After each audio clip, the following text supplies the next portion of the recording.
Hey guys, welcome back. We're 2 weeks in, so today we're going to be doing our set 12 tier list, where we've seen the introduction of Avengers, Link Joker, as well as the new kind of event for Granblue, introducing Kaka's Reverse and Night Mist into the meta, so we'll see how they stack up. Now, we're doing it in clan order, by nation, so we're going to start with Night Sanctuary. So let's start off with just MLB, Solo, MLB and Dual Knights. So MLB, okay, like it's very much going down the tiers now. It's as decks get faster, MLB sort of loses favor. So it'll be low tier 2 when we get more cards in, or sorry, we get more decks in. Being very close to being pushed to tier 3 now. Dual Knights, not much has changed. Still a good tier 2 deck. You know, it's got good rearguard presence with I think Tiffany, grade 2. As well as obviously the Break Ride, but it mainly is best used along with the self damages and just turboing to slow. Next up, Orcles Tsukiyomi. Tsukiyomi will always be this base level of good, thanks to stacking the deck with your triggers, as well as Tom being able to bypass PGs. So I'm going to put it at tier 2. Because I'm mostly a online ranked player, and I do play tournaments whenever I can. Tsukiyomi is not great for the ranked grind. It's just a lot of effort for not much gain. So I'll put it below Dual Knights, because this is mainly going to be based on ladder climbing, especially with the Springfest coming up. But it's going to be very good in tournament play. Magus, again, not much has changed. Does what Tsukiyomi does, but to less effect. So I'll put it into tier 3. Then moving on to the new big dog, Shadow Paladin with Revengers. PBO is still a decent deck, but we're going to be focused on Revengers, and it's clearly tier 1. About equal with Arads, I'd say, especially with tournament results. I think what makes Revengers a really good deck is not necessarily how easy it is to pilot, because I think Arads had a lot of success because it was really easy to win games with its Intercept ignoring with the Gunners, as well as the Break Ride and grade 2 getting in the front row. Revengers is a little bit more minuscule, and it's in why it's good. I think also you can still just win games just through Raging Form, but it becomes a lot better when you know how to use your resources. So stuff like Tartu and Dark Bond basically being 2 cards in 1 is very good, as it builds your field for 1 Counterblast. Especially with Raging Form being able to create copies of itself. Dark Bond becomes a lot better, because you can use Dark Bond, get a grade 0, call another card from hand, there's your Raging Form, you just need 3 cards after that. Obviously, with other buffs as well, stuff being decreasing cost, like Mordred having no longer in Counterblast, Tartu being Counterblast 1, along with Dorint being able to make Blast Dark a Counterblast 1 retire, which gets rid of the front row. These small minuscule changes and the mini decisions on what you're doing throughout the game is what makes Revengers so good. Moving on to Gold Paladin. Ezel, still very good climbing deck, still does what it does before, being pushed down a little bit by stuff like Revengers, and Garmor Liberators being better against the higher decks. I'd still put it above Dual Knights, so it's still a good tier 2 deck. Liberators. This one's an interesting one, because I initially thought that, yeah, Garmor's a good card, does a lot for the deck, but it still needs stands to really win the game. Thanks to Chasing Haze, I have been liberated from this idea, and it's actually insane. It completely counters Arads and Revengers' game plans. Revengers and Eradicators both want to be able to retire 1 Interceptor and then just attack you 4 times, or in Arad's case, be able to get rid of both your Interceptors and just attack your Vanguard 4 times. Liberators stops this with Garmor. Garmor stops all your grade 2s from being able to lose Intercepts, stops them all from being able to be retired, completely shuts down Eradicators. They have to go Rearguard, Vanguard, which, if you're on free damage, that's not going to kill you. While beforehand, they should be able to kill you from free. Same with Revengers. Rearguard, Vanguard. Raging Form can still be reridden and attack you again, but only push you to 5 if you're at 3. So Garmor single-handedly brings Liberators up to a strong tier 2. I'd argue it's better than Ezel purely because it's got that good matchup against Eradicators and Revengers. And I think with the introduction of Zenith in 2 sets time, this becomes a tier 1 deck. Not quite there now, because it still has a bit of a hard time finishing off games, but because of its inherent like strength against Revengers and Eradicators, it's easily tier 2 now. Moving on to Angel Feather with Celestials as the main deck. Good strong deck. Probably I definitely put it above MLB. Like it's got that good pace, but it's still not as good as stuff like Salome Turbo, Ezreal, Raging Form. So strong tier 2. Now Genesis. Genesis is an interesting one. Genesis had got like obviously set 11 had got some good options, and I think like through seeing it on ladder myself, Genesis has proved to be like a good sort of back end competitor. Like it's good at what it wants to do. So again, this is going to be above MLB because I think like its Flame Break turns are good as long as you like soul charge the witches, like Witch of Ravens, Witch of Frogs. That's where the RNG comes from. That's why it's low tier 2 because you need to soul charge those. But obviously like grapes and oranges help with that. Now moving on to Dragon Empire, we'll start for Kagero with Dote. Dote is still one of the best decks. It gets even better when Dauntless Drive gets its buff. It gets even better because like, Dauntless Drive becomes a discard 2 instead of a discard 3. But it's still good now. I'd still put it at tier 1. Just the combination of Stricken as well as just lots of Vanguard attacks means that you see lots of cards, you see lots of triggers, heal a lot, draw a lot. Just it's overall very good. Like the more Vanguard attacks, the better. Really, it's just like a generic rule. And Steel Dragons, I think obviously Steel Dragons again completely countered by Garmor, and I think its pace isn't as good as other decks like Ezreal and Salome. So I think I'd put it at like a mid tier 2.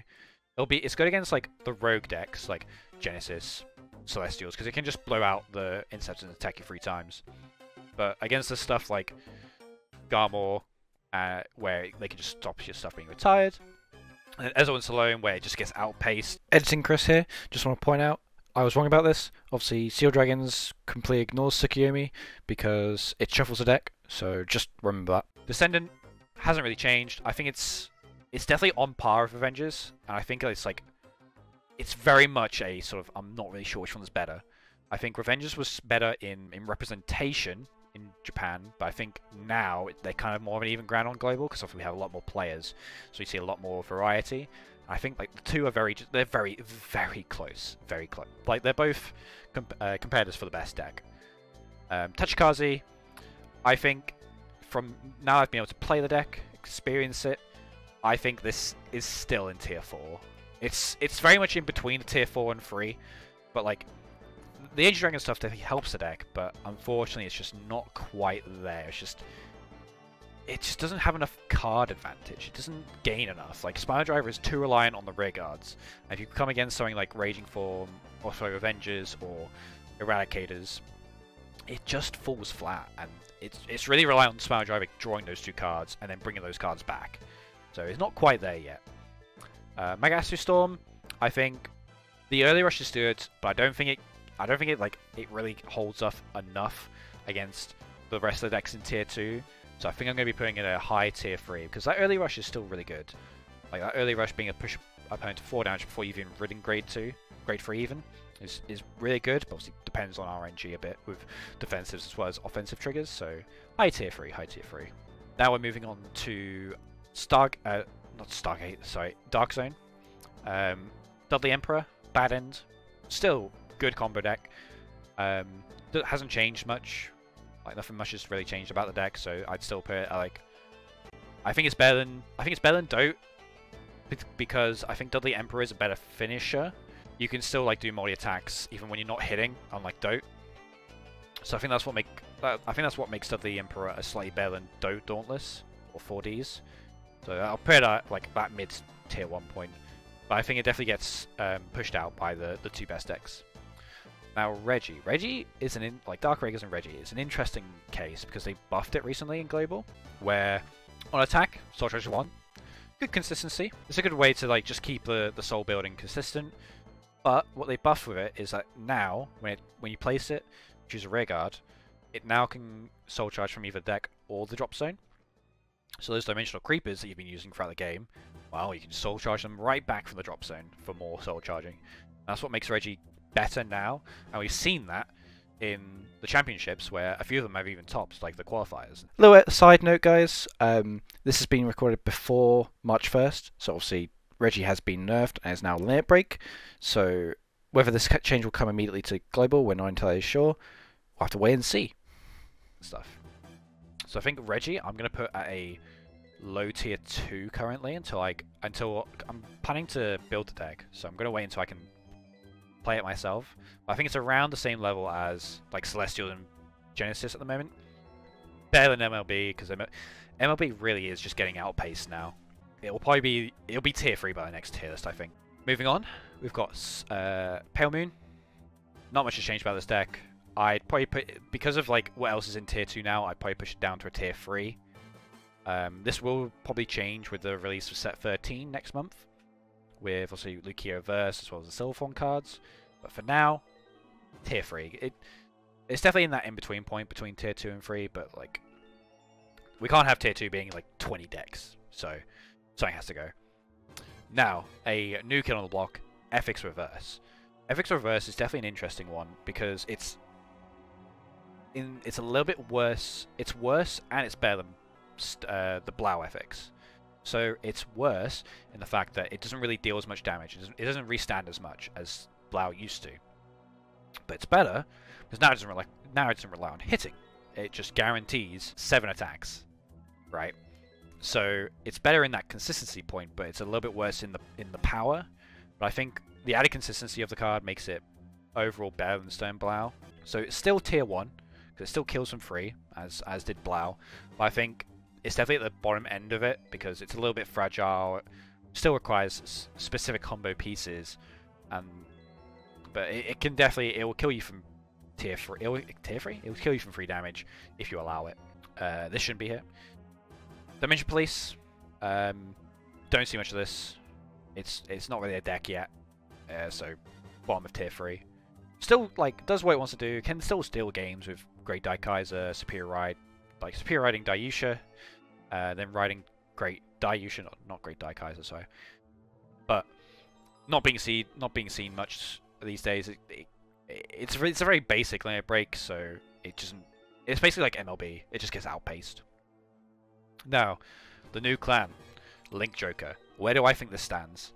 I think Link Joker is incredibly overrated right now. I think when playing against it, as soon as they ride grade 3, you are free to put out your field and just do whatever you want until you give them 4 damage. Because as soon as they ride that Infinite Zero Dragon, you know they have no way to lock you unless they re-ride Entropy. And if they ride Entropy before they want 4 damage, then they're wasting a break ride. Nebulord doesn't lock front row. Dusttail Unicorn doesn't lock front row anymore, which is like, I'm not sure if it needed that nerf straight away for us, like in global. I think the nerf is needed when Chaos Break comes out, but I think like it kind of killed the deck for us in global because it could know the only card that can triangle lock is Schwarzschild now. So like because there's only one way to triangle lock, it's just very meh. I think it's still tier 2 because of just the inherent good, like the inherent mechanic of lock is good. It like if you play against someone who doesn't know how to play around it, it's very good. They'll just get really punished by pushing their cards out. But I think it's very underwhelming currently, and it's at a mid tier 2 for me. When Chaos Break comes out, high tier 2, maybe tier 1. But yeah. Neo Nectar, nothing's changed, still in tier 3. Meg Conley, I think this gets pushed down to tier 4. It's even worse. It's just bad. Bad deck. It doesn't do anything. Paralyze is a bad mechanic in 0. Great Nature, again, nothing much has changed. Piper at a mid tier 3, just like about here-ish. I mean, I think below Magus. Mid tier 3. Good cards, but nothing that coalesces into a big game plan. Aquaforce, tier 2 still. Not much has changed about it. I think it's even worse now because of Link Joker. Probably put about here-ish.